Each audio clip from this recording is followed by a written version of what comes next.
Education, page 13, paragraph 1, the servant of the Lord writes, our ideas of education take too narrow and too low a range. There is need for a broader scope, a higher aim.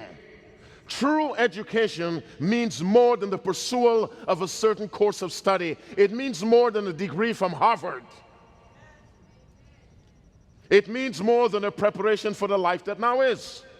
It has to do with the whole being and with the whole period of existence possible to man, that is now and eternity. The Adventist idea of education is a preparation for eternity.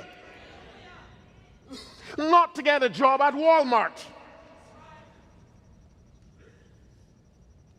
It is the harmonious development of the physical, the mental, and the spiritual powers.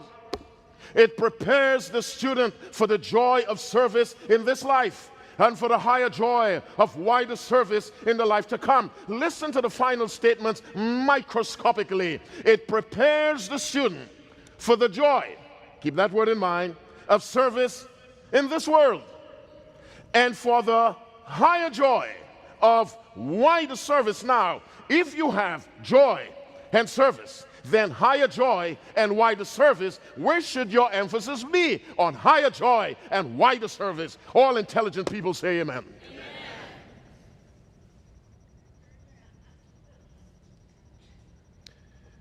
Most of us, we pursue an education to get a job.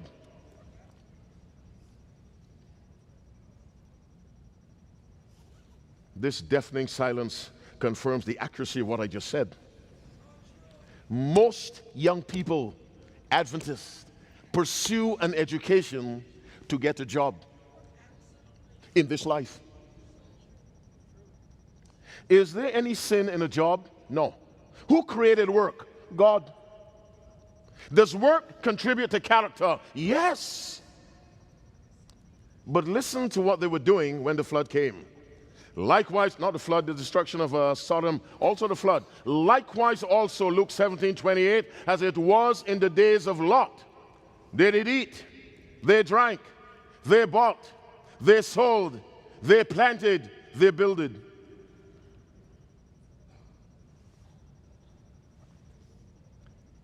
Murder is not included. I'm sure it happened. Carjacking is not written. Burglary is not mentioned. Adultery not mentioned.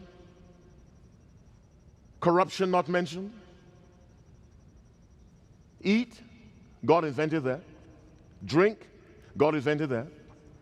Build, buy, sell, plant. You know what that is? Life as usual. How can someone be lost for living life as usual?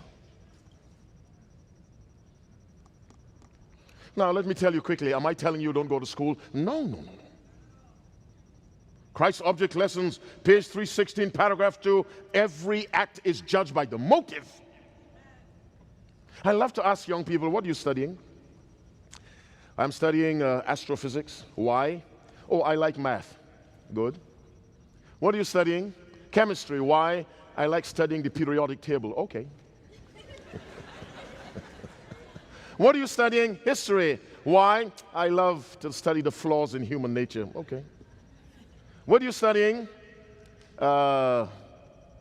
Anatomy. Why? I love the architectural design of the human body. The points of insertion, origin, the actions, and whatever else. Okay. But what I'm listening for is, I am studying this or that because I see clearly how I can use it for the cause of God. I never hear that.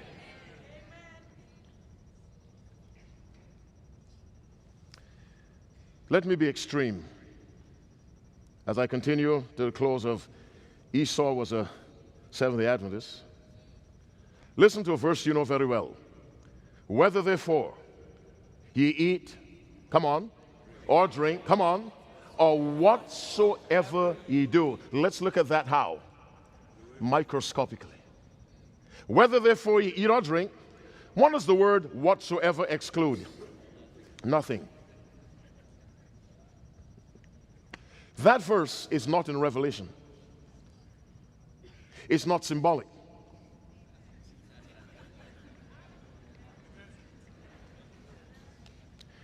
You know, Ellen White counsels us, take the Bible how?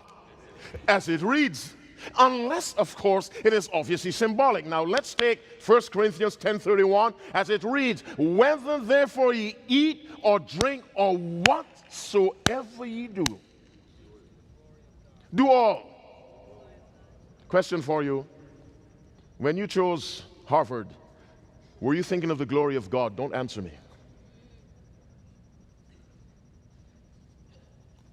When you entered into that relationship with that young man, young woman, were you motivated by the glory of God?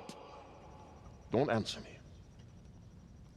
The fundamental motivation for the Christian is the glory of God.